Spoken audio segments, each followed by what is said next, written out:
আমার মরণ আসিবে কখন কেউ তো জানি না, আমার মরণ আসিবে কখন কেউ তো জানি না। আমি মরে গেলে তোমরা আমায় ভুলা যায়ও না, আমি মরে গেলে তোমরা আমায় ভুলা যায়ও না। আমার মরণ আসিবে কখন কেউ তো জানি না। জোরে চিল্লায় বলেন ঠিক না বেঠিক? বিসমিল্লাহির রহমানির রহিম।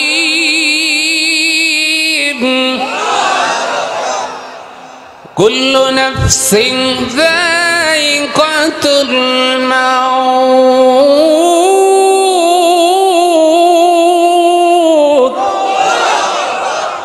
সুম্মা ইলাইনা তুরজাউন।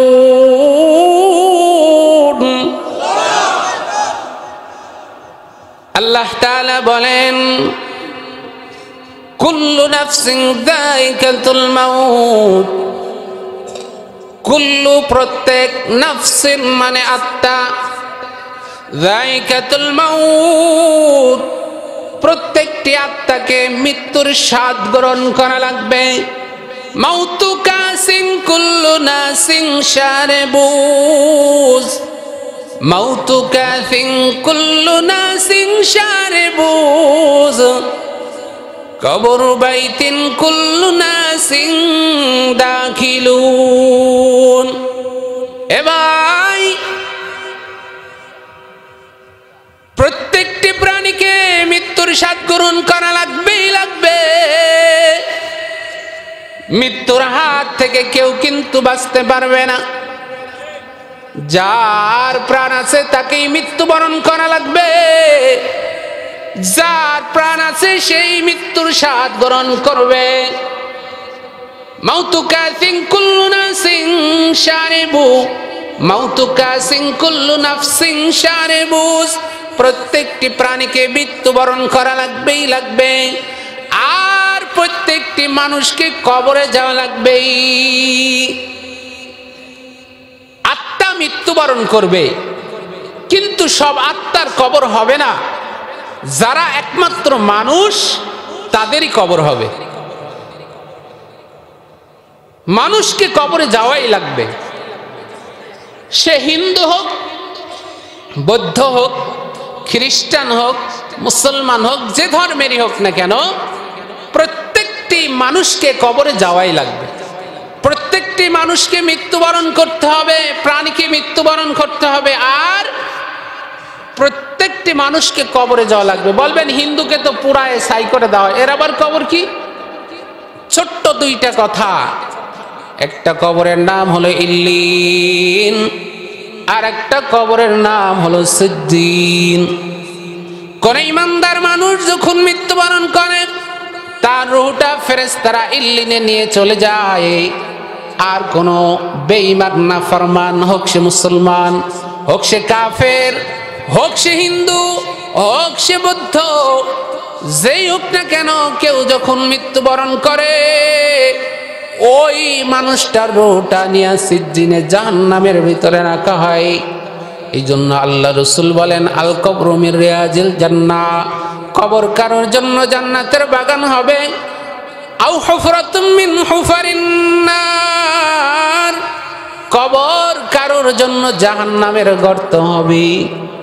ও ভাই, ও উলাকান্দার মুসলমান ভাই ও বাবাজিরা আমার, দিলের কানগুলা লাগা প্রত্যেকটা কথা শোনার চেষ্টা করি। হইতে পারে এইটা জীবনের শেষ মাহফিল, হইতে পারে কি পারে না? পারে কি পারে না?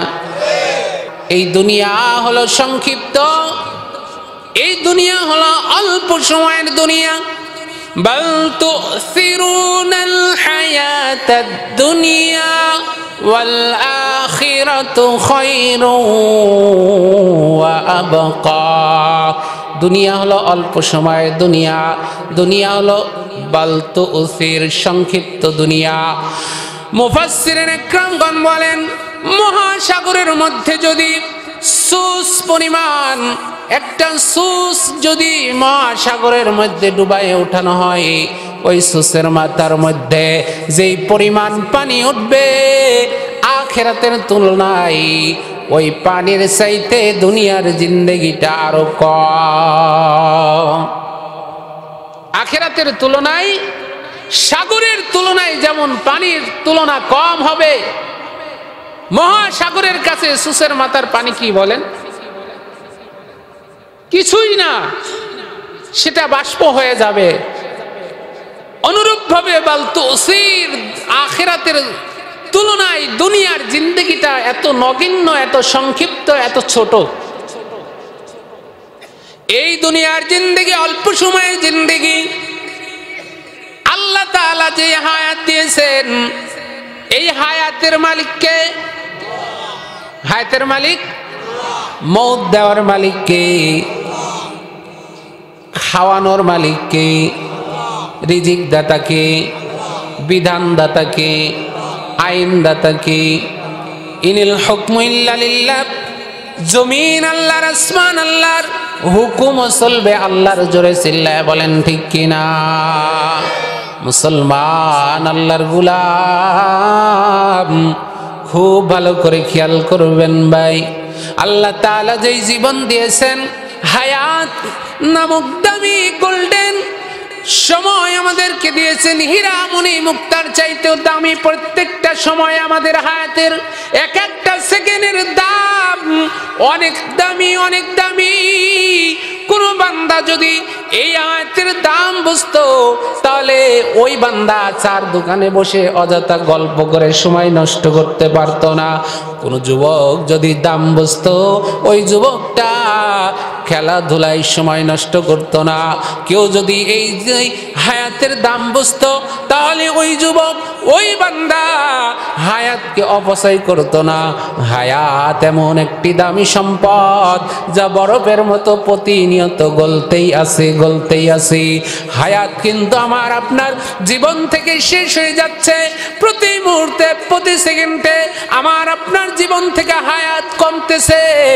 এই যে কথা বলতেছি, বলতে বলতে হায়াত কমতেছে, আপনি শুনতে শুনতে হায়াত কমতেছে। এত মূল্যবান হায়াত আল্লাহ দিয়েছেন, যেটাকে আমরা জীবন বলি। কি বলি? জোরে বলেন, জোরে আওয়াজ করে বলেন, কি বলি? জীবন বলি। এই জীবন প্রতিনিয়ত কমতেছে ভাই। এই হায়াতকে মূল্যায়ন করতে হবে। আখিরাতের জিন্দেগিকে সুন্দর করে সাজাইতে হবে। এই জন্য আল্লাহ তাআলা বলেন, বান্দা, তুমি যেই জীবন পেয়েছো, এই জীবন পেয়ে যে তুমি খুশি, তুমি কি জানো? তাবারাকাল্লাযী বিয়াদিহিল মুলকু ওয়া হুয়া আলা কুল্লি শাইইন কাদির।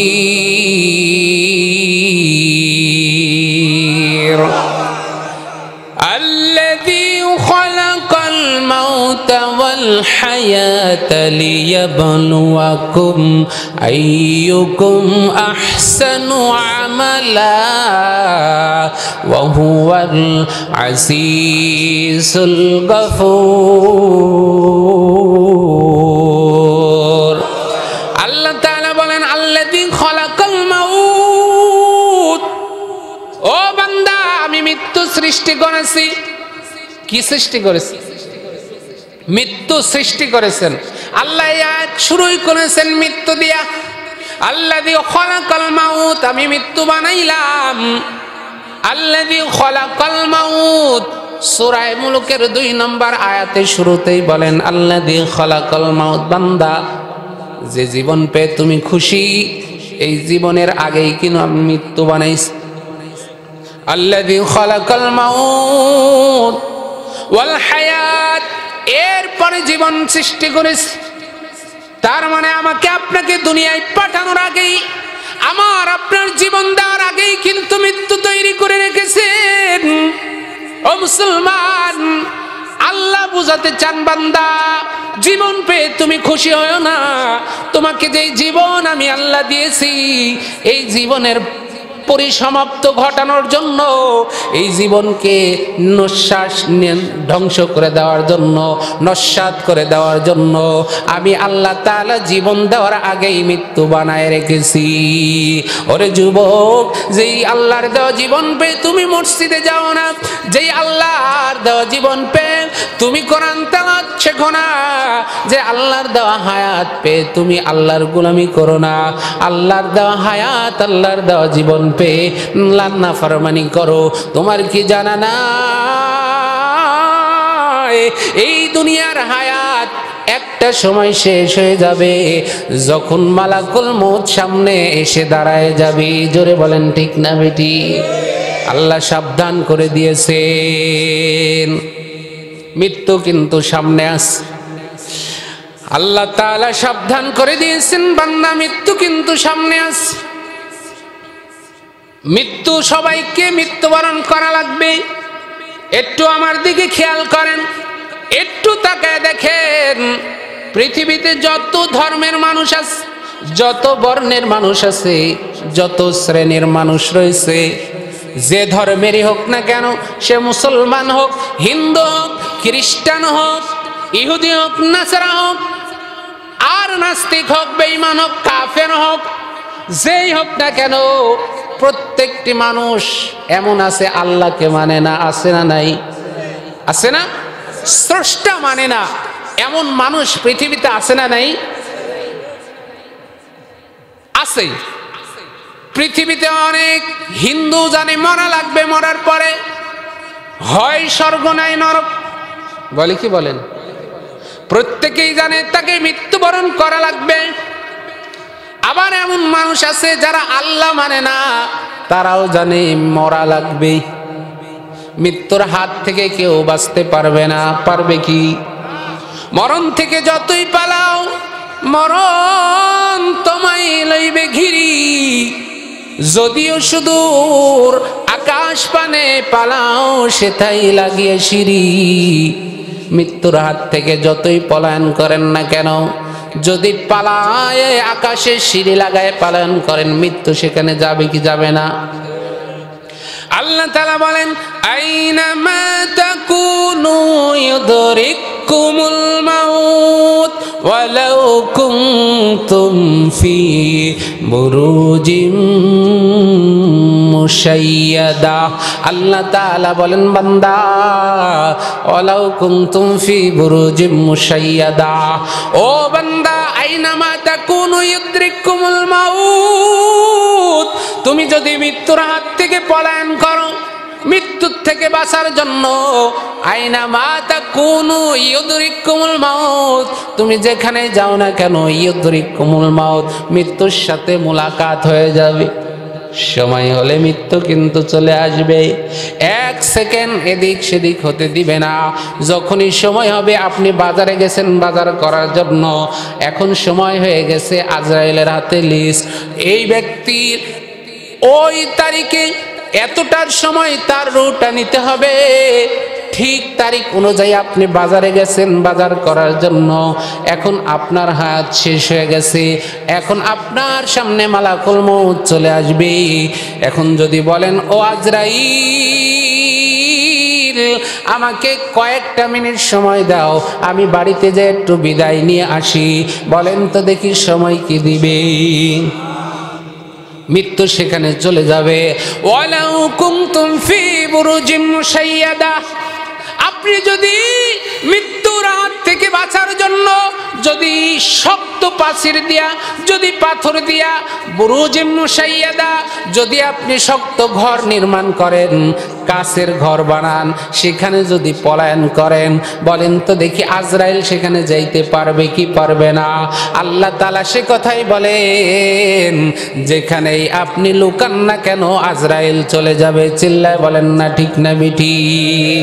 আমার মরণ আসিবে কখন কেউ তো জানি না। জানি? একটু আমার সাথে বলেন না আবেগের সাথে, আমার মরণ আসিবে কখন কেউ তো জানি না, আমার মরণ আসিবে কখন কেউ তো জানি না, আমি মরে গেলে তোমরা আমায় ভুলা যায়ও না, আমি মরে গেলে তোমরা আমায় ভুলা যায়ও না, আমার মরণ আসিবে কখন কেউ তো জানি না। জোরে চিল্লায় বলেন ঠিক না বেঠিক? মৃত্যুর হাত থেকে কিন্তু কেউ বাঁচতে পারবে না। যত টাকা পয়সাওয়ালা মানুষ হোক না কেন, আর যত গরিব মানুষ হোক না কেন, ঠিক সময় মতো মৃত্যুবরণ করা লাগবেই লাগবে। মৃত্যুর হাত থেকে কেউ বাঁচতে পারবে না রে ভাই। এই জন্য আল্লাহ রাসূল সাল্লাল্লাহু আলাইহি ওয়াসাল্লাম বলেন, قال رسول الله صلى الله عليه وسلم اكثروا ذكر هادم اللذة الموت। ও ইমানদার মুসলমান, আকসিরু যিকর হাদিমিল লাযযাতিল মাউত, তোমরা বেশি বেশি পরিমাণে মৃত্যুকে স্মরণ করো। কে বলেন? আল্লাহর পয়গম্বর বলেন। কে বলেন? আল্লাহর, সবাই জবান খুলে বলেন, কে বলেন? আল্লাহর পয়গম্বর বলেন। আল্লাহ রাসূল সাল্লাল্লাহু আলাইহি ওয়াসাল্লাম একদিন ঘর থেকে বের হলেন। একজন আনসারী সাহাবীর জানাজা নামাজ আদায় করবেন। একজন আনসারী সাহাবী মারা গেছেন, খবর শুনে আল্লাহর পয়গম্বর তার জানাজার জন্য আগায় গেলেন। এখন আগায় যাই, রাস্তার পাশ দিয়ে যাইতেছে। অনেক এলাকায় রাস্তার পাশে কবরস্থান থাকে কি থাকে না? সবাই আওয়াজ করে বলেন, রাস্তার পাশে কবরস্থান।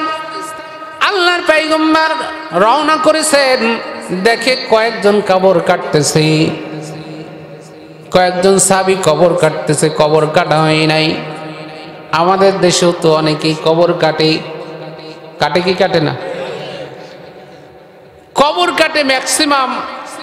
আমি দেখছি বেশিরভাগ বেনামাজি কবর কাটে, আছে না নাই? আবার নামাজ যেহেতু কবর কাটে, নামাজ না পড়লে মানুষ কি বলবে? এই এলাকার কাউকে টার্গেট করে বলছি না, মানে ম্যাক্সিমাম যা দেখছি তাই আর কি। যে কাটেন সে আবার মাইন্ড করেন না। কবর কাটতে কাটতে যায় বিড়ি ধরাই, বিড়ি টানে না, বিড়ি টানাই তো বলে, বিড়ি টানে না, ওই অবস্থায় বিড়ি খায়, বিড়ি ফেলায় আবার যায় কবর কাটে। যেখানে মরা মানুষকে শোয়ানো হবে, লাশ শোয়ানো হবে, সিগারেট বিড়ি খায়, কবর কাটে। এর যদি মৃত্যুর কবরের ভয় থাকতো তাহলে এই কাজ করতে পারত? বিড়ি সিগারেট খায়, কবর কাটে। এমনও তো দেখছি চোখে, কবর কাটতে কাটতে প্রস্রাবে লাগছে, প্রস্রাব করছে, পানিও নেই নাই। অথচ আল্লাহ রাসূল বলেন দুই কারণে মানুষকে কবরে আযাব দেওয়া হয়।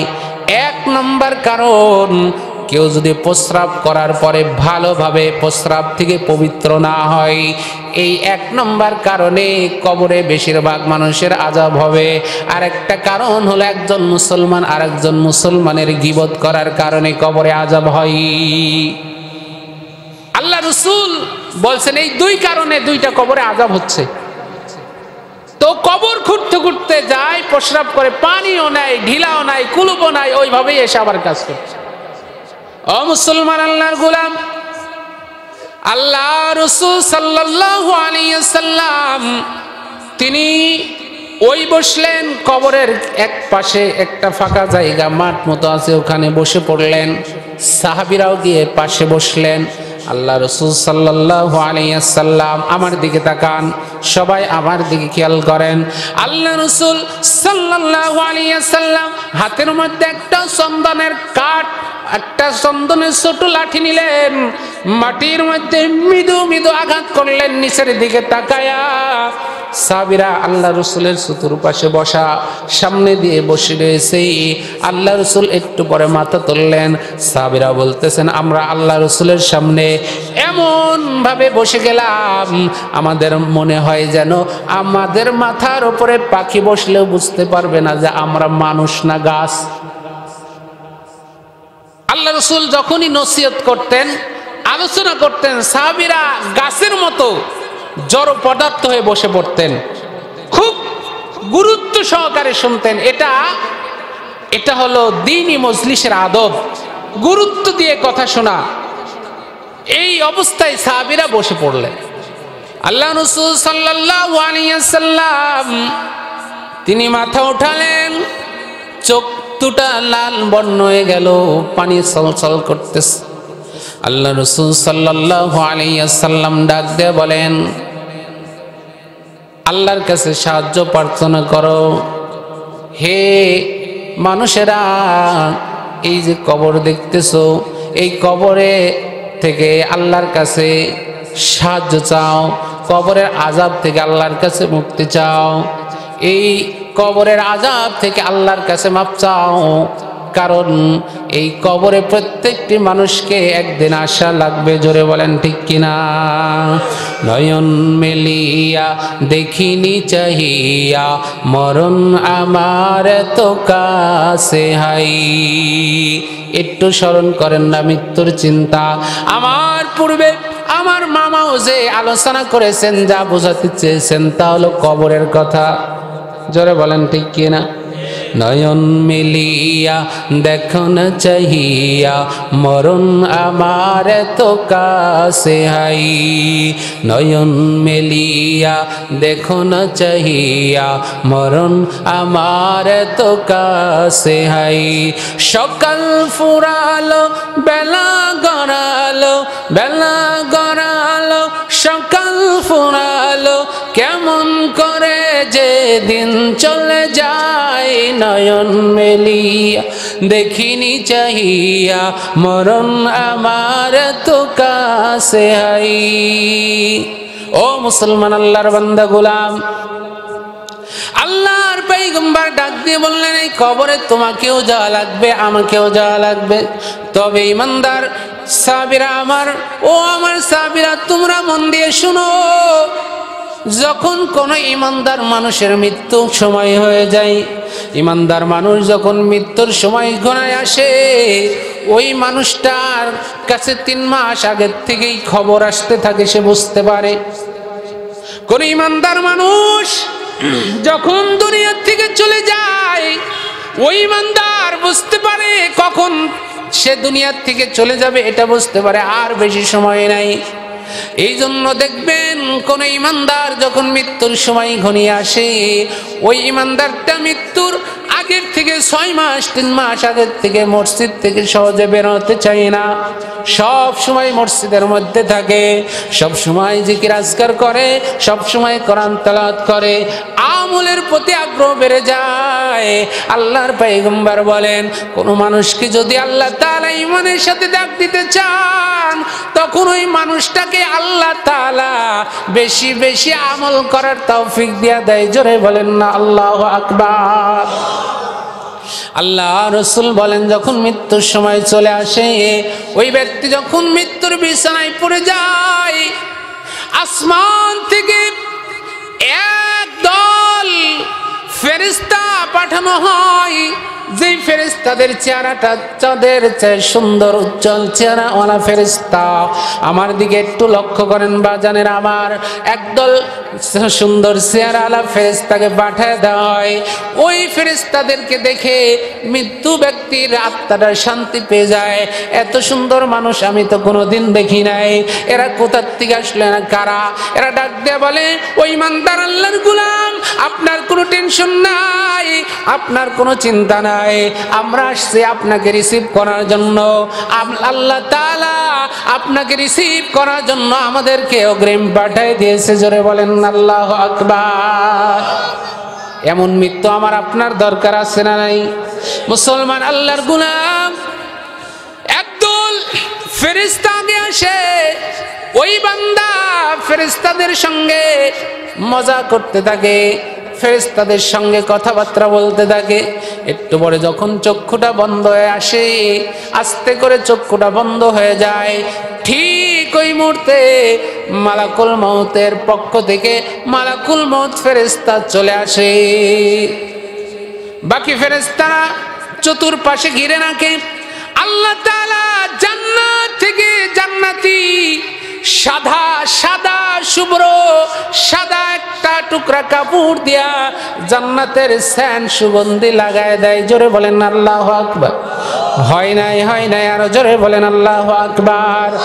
জান্নাতি সেন্ট সুঘ্রাণ লাগায় দেয় ওই কাফনে, ওই সাদা কাপড়ের সাথে কাপড়টাও জান্নাতি, আবার সুঘ্রাণটাও জান্নাতি, দুনিয়ার কোনো সুঘ্রাণ সেন না। এটা মিশক আম্বরের চাইতেও বেশি সুঘ্রাণ, এটা হরিণের কস্তুরী নাভির থেকেও সুঘ্রাণ, জান্নাতি সুঘ্রাণ। ওই বান্দার ওই রুমালের কাপড়ের সাথে সাদা ওই রেশমি সাদা কাপড়ের সঙ্গে আতর লাগায় দেয়, জান্নাতি আতর। ওইটা নিয়ে ইমানদার বান্দার সামনে মালাকুল মউত চলে আসে। যখন এসে সামনে ধরা হয় ইমানদার বান্দার রূহটা, সঙ্গে সঙ্গে আল্লাহ রাসূল হাদিস শরীফের মধ্যে বলেন, পাত্র যখন উল্টায় দিলে তার মধ্যে থেকে শেষ বিন্দু পরিমাণ পানি বের হয়, এক ফোঁটা পানি আস্তে করে বের হয়ে আসে। ওই পানির ফোঁটার মতো ইমানদার বান্দার রূহটা আস্তে করে বের হয়ে আসে। এ দেখেন আমার দিকে তাকান, ফেরেশতারা ওই রূহটাকে সুন্দর করে এমন ভাবে সুন্দর জান্নাতি পোশাক দিয়ে ধরে, ধরার পরে সুন্দর করে ওই রূহটাকে ভাঁজ করে দেয়। একজন ফেরেশতা বলে, দেখি দেখি এত সুন্দর সুঘ্রাণ। আল্লাহ তাআলার ফেরেশতারা বলেন, ইয়া আইয়ুহান নাফসুত তাইয়্যিব উখরুজি ইলা মাগফিরাতিম মিনাল্লাহি ওয়া রিদওয়ানা। হে ইমানদার বান্দার রূহ, তুমি আল্লাহ তাআলা তোমার উপরে রাজি হয়েছে, আল্লাহ তাআলা তোমাকে ক্ষমা করে দিয়েছে, আল্লাহ তাআলা তোমার উপরে রাজি, আল্লাহ তাআলা তোমার উপরে খুশি হয়ে গেছে, আল্লাহ তাআলা তোমাকে মাফ করে দিয়েছে। ওই বলে যখন সামনে সাদা কাপড়টা ধরে সুন্দর সুঘ্রাণওয়ালা রূহটা নিয়া এমন হাতের ভিতরে নেয়, আর একজন ফেরেশতা বলে, আহা এত সুন্দর রূহ তো কোনোদিন দেখি নাই। বলেন না আল্লাহু আকবার। এই রূহটা কার? একটু আমার কাছে দাও।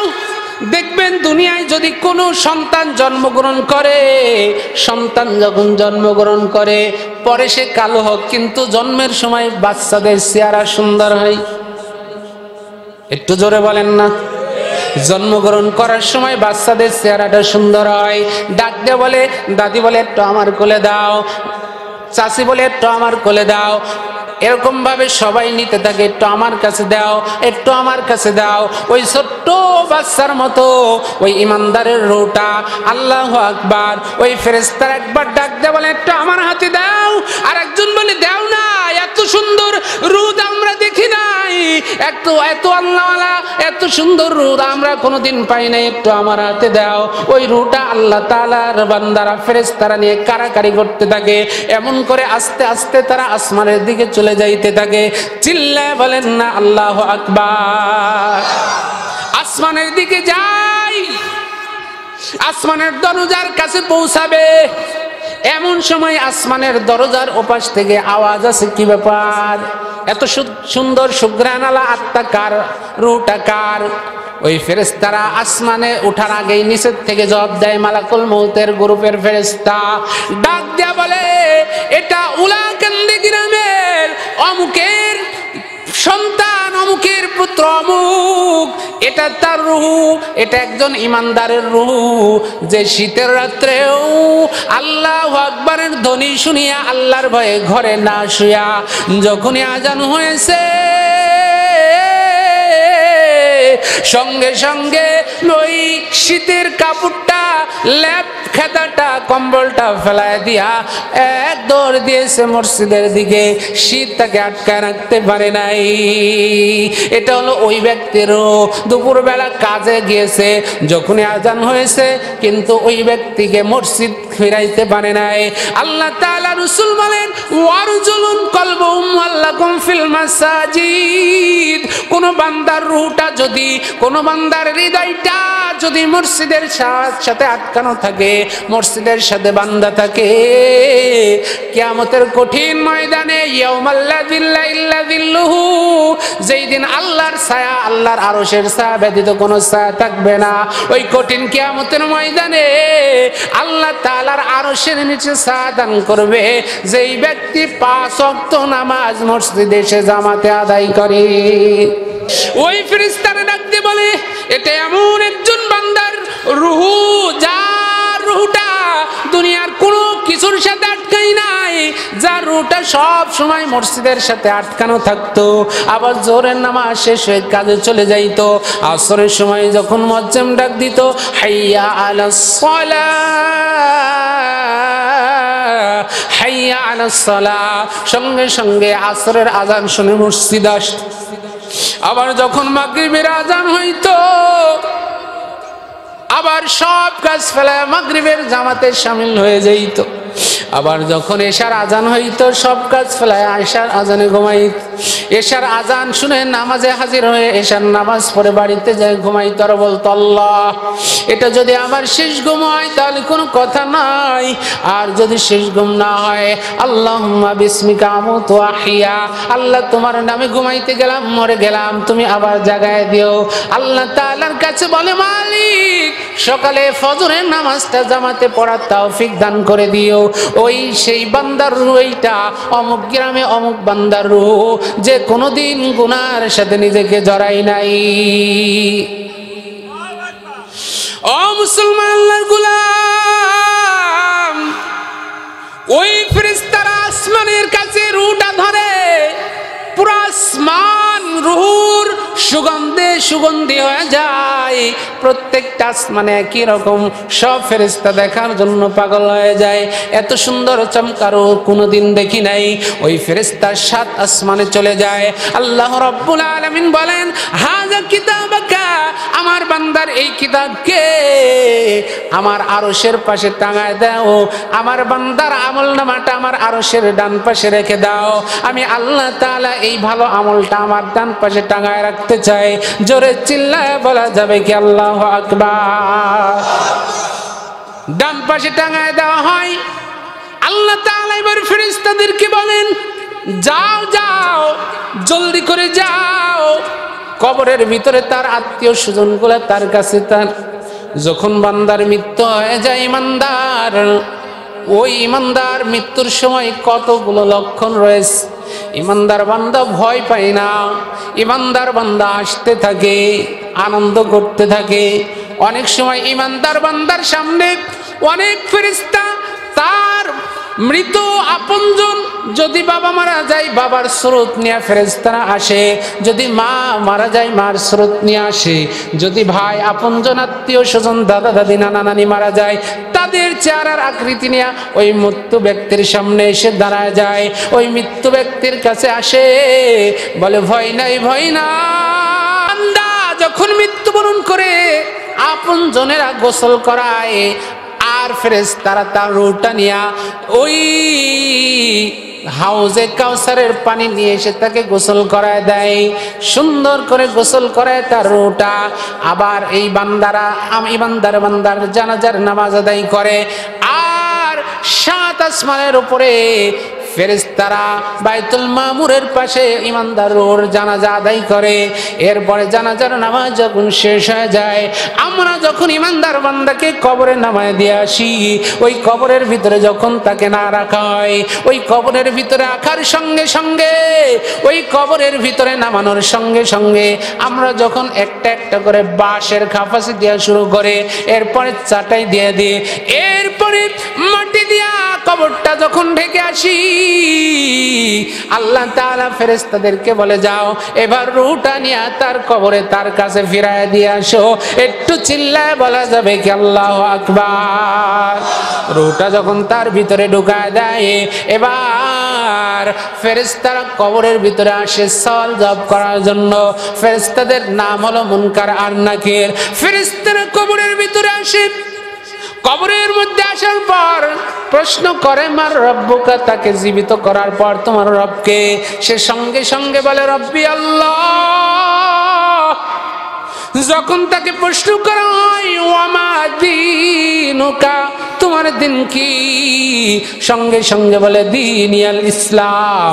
যখন তাকে প্রশ্ন করা হয় ইয়াকুলুলানে মান হাদার রাজুলু বুইসা মিন ফিকুম, আল্লাহু আকবার, যখন আল্লাহ রাসূলের কবরটা প্রত্যেক মানুষের কবরের সাথে লাগায় দেওয়া হয় সরাসরি, ওই কবর থেকে আল্লাহ রসুলের কবর পর্যন্ত দেখায় দেয়, ফেরেশতারা দেখায় দেয়। এই যে এই মানহাদার রজনুবুইসা ফিকুম, যেই লোকটাকে দেখানো হচ্ছে, এই লোকটা কে তুমি কি জানো?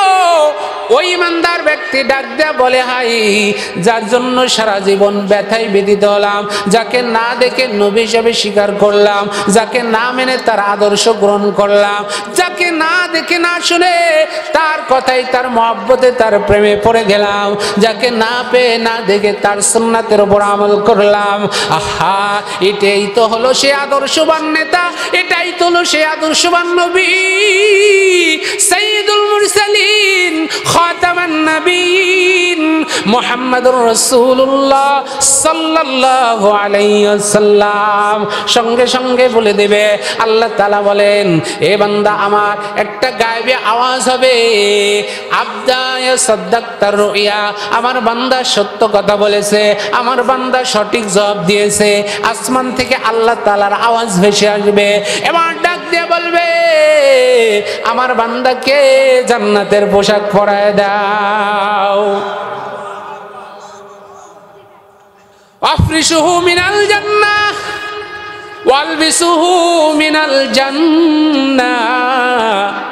আমার বান্দা দুনিয়াতে শীতের রাত্রে কষ্ট করে ওয়াজ মাহফিল শুনেছে, আমার বান্দা ইচ্ছা করলে আরামে বিছানায় ঘুমাইতে পারত, কিন্তু ঘুমাই নাই। কোরআনের মহাব্বতে পড়িয়া আমার বান্দা দিনের কথাগুলো চোখের পানি ফেলায় ফেলায় কাঁদছে, দুনিয়ায় কষ্ট করেছে। আমার বান্দাকে আর কবরে এক সেকেন্ড কষ্ট দিব না। যাও যাও, জান্নাতি পোশাক তার জন্য নিয়ে আসো, তাকে জান্নাতি পোশাক পরায় দাও। আবার বলবে, যাও যাও, জান্নাতের বিছানা তার কাছে বিছায় দাও। ও ইমানদার মুসলমান আল্লাহর গোলাম, জান্নাতের পোশাক পরায় দেবে, এরপরে কবরটাকে প্রশস্ত করে দেওয়া হবে মাধ্যমে সের। যত দূর পর্যন্ত চোখ যায়, তত দূর পর্যন্ত চোখ, যত দূর পর্যন্ত চোখ যায়, কবরটা তত দূর পর্যন্ত প্রশস্ত লম্বা, জান্নাতি ফুলের বাগান হয়ে যাবে। চিল্লায় বলা যাবে কি আল্লাহু আকবার। ও মুসলমান, কোন কোন বর্ণনায় আসছে, কোন ইমানদার যখন কবরে যায়, আমরা কবর দিয়ে রেখে আসি, ওই কবরে একটা অন্ধকার কবর, জোরে বলেন ঠিক কিনা? এমন কবর যেই কবরে কোনো দুনিয়ার আলো নাই, বাতাস নাই, এমন কবর যেই কবরে কোনো লাইট থাকবে না, অন্ধকার কবর। ওই ইমানদার বান্দা কবরে যাওয়ার সঙ্গে সঙ্গে দেখবে কবরটা আলোকিত হয়ে গেছে। আল্লাহু আকবার। দেখবে কবরটা আলোকিত হয়ে গেছে। কি ব্যাপার? মাথার দিকে তাকায় দেখবে, কে তুমি? বলে, হ্যাঁ, আমি তো তোমার 5 ওয়াক্ত নামাজ তুমি কাজা করো নাই। এ যুবক, সারা রাত ফেসবুক মোবাইল চালায়া চালায়া সময় নষ্ট করো, ফজরে ঠিক পাও না। তোমার কবরটা আলোকিত করবে নামাজ। ওই নামাজ পড়ার দরকার আছে না নাই? ও মুসলমান আল্লাহর গোলাম, মাথার দিক থেকে বলবে, আমি তোমার নামাজ। তুমি শীত রৌদ্র বৃষ্টির মধ্যেও নামাজ ছাড়ো নাই, 5 ওয়াক্ত নামাজ মসজিদে জামাতে আদায় করেছো, আমি হলাম সেই নামাজ। ডান দিকে তাকাবে দেখবে কোরআন তেলাওয়াত, বাম দিকে তাকাবে দেখবে তার জিকির আজকার, পরিচয় দিয়ে দিবে। পায়ের দিকে তাকাবে দেখবে তার নফল ইবাদত, দান সদকা, সব তার কবরটার মধ্যে আসিয়া গোটা আমলটা। আল্লাহ রাসূল বলেন, অন্ধকার কবরকে যদি আলোকিত করতে হয় তাহলে আমল করা লাগবে। 5 ওয়াক্ত নামাজ পড়তে হবে, কোরআন তেলাওয়াত করতে হবে, জিকির আজকার করতে হবে, দান সদকা করতে হবে। এই আমলগুলা কবরকে আলোক, অন্ধকার কবরকে আলোকিত করে দেয়। জোরে বলেন না আল্লাহু আকবার। এরপরে আল্লাহ রাসূল সাল্লাল্লাহু আলাইহি ওয়াসাল্লাম বলেন, ওই যে কবরস্থানের পাশে বসে বলতেছেন হাদিসটা, আল্লাহর পয়গম্বর ডাক দিয়ে বলেন, কোন বেঈমান বান্দার যখন রূহ কবজ করা হয়, খুব ভালো করে শুনবেন, কোন বেঈমান বান্দার রূহ যখন কবজ করা হয়, আল্লাহু আকবার, একদল ফেরেশতা আসে যাদের চেহারা একদম কুৎসিত কালো। জাহান্নামের ফেরেশতা আগে একদল পাঠায় দেওয়া হয় যাদের চেহারা ভয়ঙ্কর, জল্লাদের মতো ভয়ঙ্কর চেহারাওয়ালা মানুষ। যখন তার আশেপাশে এসে যায়, ওই যে আসামিকে যেমন পুলিশ গ্রেফতার করতে আসে, ওই পুলিশের পায়ের আওয়াজ শুনে আসামি যেমন একবার চোখের নিচে পলাইতে যায়, একবার বাড়ির পিছনে পলায়ন করে। জোরে বলেন না ঠিক না বেঠিক? যখন ওই পুলিশের পায়ের আওয়াজ শুনে, কণ্ঠের আওয়াজ শুনে আসামি বাড়ির থেকে দৌড় দেয়, অনেক সময় বোরকা পরে ঘর থেকে বের হয়ে যায়, ভয়ে দিক সেদিক ছুটাছুটি করে। কোন বেঈমানের মৃত্যুর যখন সময় হয়ে যায়, ওই জাহান্নামের একদল দারোগা পাঠায় দেওয়া হয়, ফেরেশতা পাঠা দেওয়া হয়, যাদের চেহারাটা কোলা, কালো, কুৎসিত, ভয়ঙ্কর চেহারা। ওই চেহারা দেখেই ওই বান্দার অবস্থা খারাপ হয়ে যায়। তারা এসে আর আশেপাশে ঘুরতে থাকে, ওই ব্যক্তির দেখে চোখটা একবার উপরের দিকে উঠে যায়, একবার বিছনায় পোশাক করে দেয়, একবার এদিক তাকায় ওদিক তাকায়, একবার ছটফট ছটফট করে, কিচ্ছু ভালো লাগে না। পাশে ছেলে থাকে, মেয়ে থাকে, ছেলে মেয়ের হাতটা খুব জোরে শক্ত করে ধরে, ভয় পায়। আছে না নাই? জোরে বলেন, জোরে আওয়াজ করে বলেন, আছে না নাই? এরপরে যখন ভয় প্রচুর পাইতে থাকে, এমন তো মুহূর্তে মালাকুল মউত এমন কঠিন চেহারা নিয়া বেঈমান বান্দার সামনে আসে, যার মাথাটা থাকে আসমানে, পা থাকে জমিনে, এত বিশাল আকৃতির ভয়ঙ্কর চেহারা নিয়ে আসে। ও মুসলমান, এটা কোনো গল্প, কোনো বইয়ের কথা না, সম্পূর্ণ হাদিস থেকে অনুবাদ করা কথা। ওই ফেরেশতার মাথা, আজরাইলের মাথা থাকে আসমানে, পা থাকে জমিনে, তার শরীর থেকে আগুনের ফুলকি বাড়াইতে থাকে পশমের গোড়া গোড়া দিয়া। ওই বান্দার সামনে যখন আসিয়া হাজির হয়, ওই বান্দা ওই কঠিন চেহারা দেখিয়া সঙ্গে সঙ্গে বিছানার ভিতরে চিৎকার মারে, আমাকে বাঁচাও, আমাকে পানি দাও, আমাকে পানি দাও। পানি চাইতে থাকে, পানি চাইতে থাকে। সন্তানের পানি খাওয়াই, তাও পিপাসা মিটে না। আল্লাহর পয়গম্বর বলেন, 7 সাগরের পানি যদি তাকে পান করানো হয়, ওই বেঈমানের পানি পিপাসা মিটবে না। ওই ফেরেশতাদের মধ্যে একটা দুর্গন্ধযুক্ত ময়লা কাপড় আমরা রান্নাঘরে দেখি, যেটাকে মুসনি বলা হয়, রান্নাঘরে কালি ঝুলি মোছাহারের, এইরকম এর চাইতে উদাহরণ দিলাম আর কি বোঝানোর জন্য। জাহান্নামের একটা দুর্গন্ধওয়ালা কাপড় নিয়ে আসে, ওই দুর্গন্ধওয়ালা কাপড় যেটা বান্দার সামনে যখন ধরে, ওই গুনাহগার বান্দার সামনে রাখা হয়, বের হতে চায় না, বের হতে চায় না। ওই চোরের মতো রুট একবার দৌড় দিয়া পায়ের দিকে চলে যায়। মালাকুল মউত পায়ের কাছে যায়, যখন থাবা মারে, পায়ের কাছ থেকে শরীরের ভিতরে 360টা মাকাম রয়েছে, ওই এক একটা মাকানের ভিতরে চলে যায়, স্থানের ভিতরে রু চলে যায়। ফেরেশতা এক একটা স্থানে হাত মেরে দেয়, ওই স্থান থেকে পলায়ন করে অন্য স্থানে চলে যায়, আবার যখন সেই স্থানে যায় আবার ওই স্থান থেকে পলায়ন করে।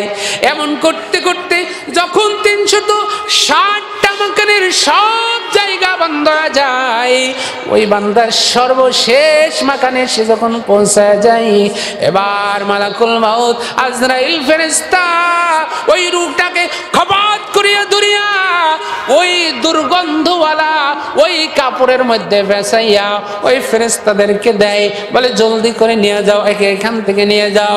এই রূহ এত দুর্গন্ধ, এ গুনাহ করতে করতে দুর্গন্ধ হয়ে গেছে, গুনাহের কারণে রূহ দিয়ে এমন দুর্গন্ধ বের হয়, দুনিয়ার মরা পচা গন্ধ এত দুর্গন্ধ হয় না। এত দুর্গন্ধ হবে বেঈমানের রূহ, এত দুর্গন্ধ হবে নাফরমানের রূহ, এত দুর্গন্ধ হবে গুনাহগার বান্দার রূহ, এত দুর্গন্ধ হবে নাফরমান কাফের ফাসিক বান্দার রূহ। ওই ফেরেশতা জলদি করিয়া রূহটা নিয়ে আসমানের দিকে যাবে। আসমানের ফেরেশতা বলবে, এত দুর্গন্ধওয়ালা রূহ নিয়ে যাও, নিয়ে যাও, এখানে নেওয়া হবে না, অন্য জায়গায় নিয়ে যাও। আবার বলবে জলদি করো, বলে না না, তাকে নিয়ে সিজ্জিনের মধ্যে নিয়ে যাও। সিজ্জিনের মধ্যে নিয়ে যায় জাহান্নামের ফেরেশতাদের কাছে দেওয়া হবে। ও ভাই, এদিকে ফেরেশতা নিয়ে জাহান্নামের ওইখানে নিয়ে যাবে, জাহান্নামের ওই সিজ্জিনের তার কবরের কাছে নিয়ে জাহান্নামের ভিতরে গরম ফুটন্ত রক্ত আর পুষ ফুটন্ত পানি পানি টকবক টকবক করে ফুটতে থাকে। এইখান থেকে পানি নিয়া ওই দুর্গন্ধ রূহটাকে গোসল করাইতে থাকবে। এই দুনিয়ার মধ্যে ওই নাফরমান বান্দাকে যখন গোসল দেওয়া হবে, ওই বান্দার রূহতে যখন কষ্ট পাবে, দুনিয়ায় এই বান্দার এই শরীরে কষ্ট লাগবে। এই বান্দাকে ধরিয়া যখন সবাই নিয়ে যাবে, ওই বান্দার আশেপাশে হেরেস রূহ নামক আরেকটা রূহ রয়েছে, যেটা শরীরের সাথে সম্পৃক্ত। আসলে এইটা রূহ না, এই রূহটা ফেরেশতারা নিয়ে চলে যায়। এটা হলো রূহের ছায়া, যেটাকে হেরেস রূহ বলেছেন উলামা একরামগণ। এই হেরেস রূহটা তার আশেপাশে ঘুরতে থাকে, আত্মীয় স্বজনের কাছে যায়, বলে ও বাবা আমাকে তুমি বাঁচাও, আমাকে এই যে জাহান্নামের ফেরেশতা আসছে, আমার পায়ের ভিতরে জাহান্নামের রশি লাগাইছে, আমার গলার ভিতরে জাহান্নামের রশি লাগাইছে। ওই জাহান্নামের কবর আও হুফরাতুম মিন হুফারিন নার, যেখানে শুধু আগুন আর আগুন, ওই কবরে কিন্তু আমি থাকতে পারবো না, ওই কবরে আমি যাব না। আর ফেরেশতারা তার গলার মধ্যে রশি লাগাইয়া টানতে টানতে তাকে ওই খাটিয়ার উপর তুলে খাটিয়ার সঙ্গে বেঁধে দেয়। আমরা যখন তার জানাজা নামাজ পড়ায় কবরের ভিতরে রেখে আসি, ওই রূহকে গরম পানি দিয়া গোসল করায় তার ভিতরে প্রবেশ করা দেয়। যখন কবরের ভিতরে রেখে আসে, সবাই মাটি দিয়ে দেয়, মাটি দেয়া শেষ করে যখন চলে আসে, রূহটা যখন ওই বেঈমান বান্দার ভিতরে ঢুকে দেওয়া হয়, তাকায় চোখ খুলে দেখে চতুর্দিকে অন্ধকার, চতুর্দিকে অন্ধকার, খালি অন্ধকার আর অন্ধকার, যেদিকে তাকায় সেই দিকে অন্ধকার। আহারে, অন্ধকার রাত্রে, অমাবস্যার রাত্রে যদি আপনি রাস্তা দিয়ে একা একা হাঁটেন, রাস্তার মাঝখানে মাঠের ভিতরে যায় যদি দেখেন অন্ধকার, এমন সময় একটু ভয় লাগে কি লাগে না? একটা শব্দ হলো আরো ভয় বেড়ে যায়। ও মুসলমান, যদি কবরস্থান রাস্তার পাশে অন্ধকার রাত্রে কেউ একা একা কবরের পাশ দিয়ে যাইতে চায় না, ভয় হয় কি হয় না? আর ওই বান্দাকে তো কবরে দাফন করা হয়েছে, কবরটা ভীষণ অন্ধকার, চিৎকার মারে কই আমার বাবা কই, চিৎকার দেয় কই আমার মা কই, কই আমার বড় ভাই কই, কই আমার আপনজন বন্ধু কই, যেই বন্ধু বিপদে পড়লে ছুটে আসতো, যেই ভাই আমাকে অন্য কেউ কিছু বললে ভাই আগে চলে আসতো, আমার বড় ভাই কই, আমার ভাই কই, আমার বন্ধু কই, আমার আপনজনেরা কই। চিৎকার মারবে, কিন্তু তার কণ্ঠের চিৎকার কেউ শুনতে পাবে না। মুনকার নাকির ফেরেশতা চলে আসবে, মুনকার নাকির ফেরেশতা এসে প্রশ্ন করবে, মার রব্বুকা, তোমার রবকে। শুধু আওয়াজ শুনবে, কাউকে দেখবেন, অন্ধকারের মধ্যে ভয় পাবে। কে কথা বলে? বলে আমি হলাম মুনকার। আরেকজন নাকির, দুইজন ফেরেশতা আসছে তোমাকে প্রশ্ন করার জন্য। তুমি বলো মার রব্বুকা, তোমার রবকে। বলে যে ব্যক্তি 6 জীবনে রবকে মানছে। কয় জীবনে? জোরে বলেন, একটু আওয়াজ করে বলেন না, শেষের দিকে। 6 জীবনে, সবাই জোরে বলেন। 6 জীবনে যারা রবকে মানছে, 1 নম্বর হলো ব্যক্তিগত জীবনে যারা রব মানছে। কি জীবনে?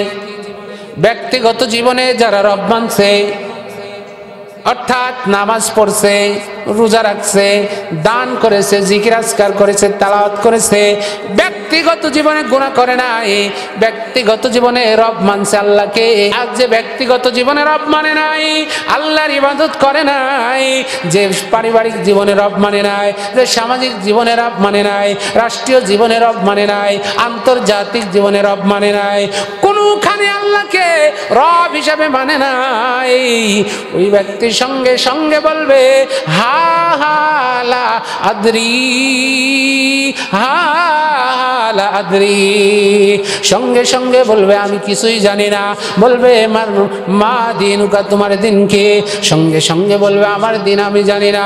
হালা আদরি, কারণ দুনিয়ায় কোনোদিন ইসলাম মানে নাই, ইসলামী আদর্শ মানে নাই, ইসলামের নাম শুনলেই ওই ব্যক্তি অন্য দিক দিয়ে চলে যাইতো।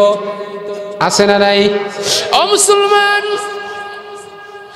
3 নম্বরে প্রশ্ন হবে মান হাযার রাজুলু বিসাফিকুম, এই ব্যক্তিকে যে আল্লাহ রসুলের আদর্শ মানে না, আল্লাহ রসুলের সুন্নাত মানে না, আল্লাহ রসুলকে অনুসরণ করে না।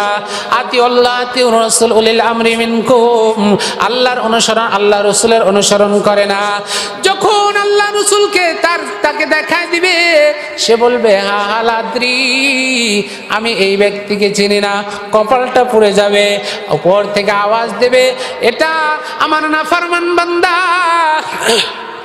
এর কবরে জাহান্নামের আগুন, আলবিসু মিনান নার ও আফশাল বিসু মিনান নার, তাকে জাহান্নামের আগুনের পোশাক পরায় দাও, তাকে জাহান্নামের বিছানা বিছায় দাও।